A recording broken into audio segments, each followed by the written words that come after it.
Hello friends, welcome to Purnima's kitchen. आज आपण पाहणार आहोत चायनीज भेळ करिता लागणारी शेव।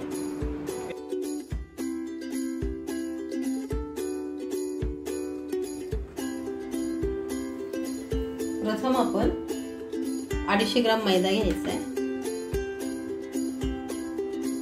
त्यामध्ये एक छोटी वाटी तांदळाचं पीठ टाकायचं आहे।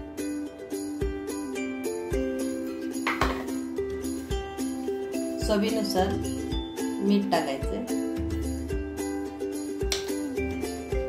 हे सर्व मिक्स करून घ्यायचं।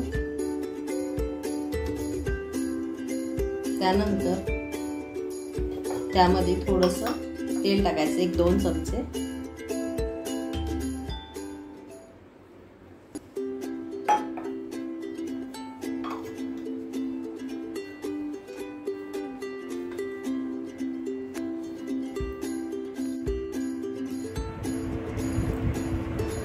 हे सर्व मिक्स केल्यानंतर आपण यामध्ये थोडं थोडं पाणी टाकून घ्यायचंय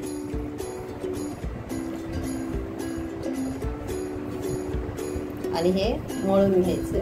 जास्त पातळ करायचं नाही, घट्ट पीठ मळून घ्यायचंय।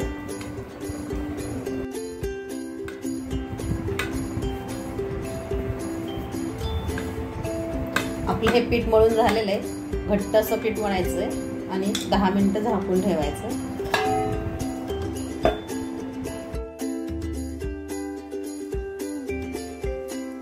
आपले 10 मिनिटं झालेले आहेत।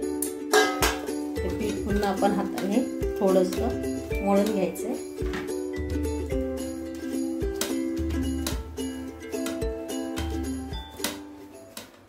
आणि त्याचे गोळे करून घ्यायचे।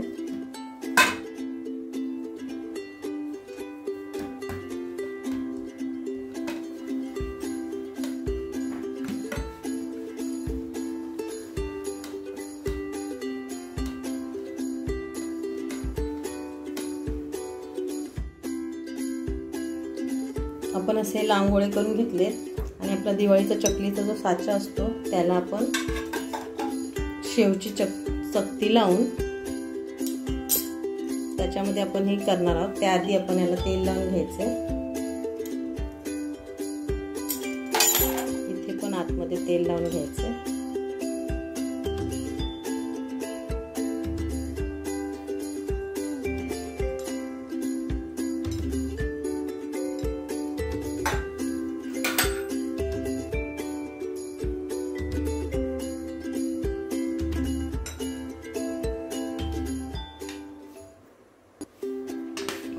त्यानंतर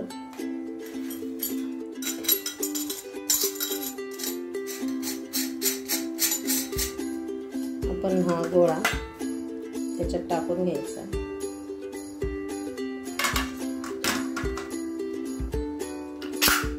साचा बंद करून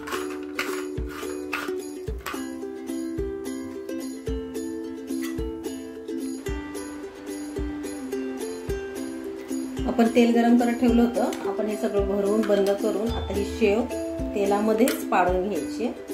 थोडं कडक असल्यामुळे कठीण जातं, पण हळूहळू शेव पाडून घ्यायची।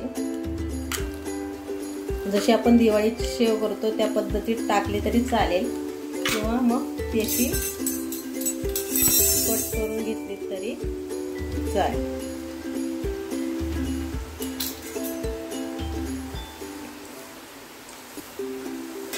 आणि याला थोडंसंच ब्राऊन करायचं, जास्त ब्राऊन करायची नाही, तळून घ्यायचं।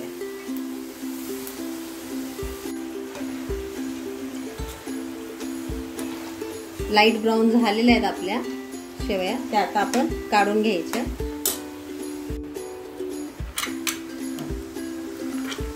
अशाच पद्धतीने आपण अजून शेवया करून घ्यायच्या।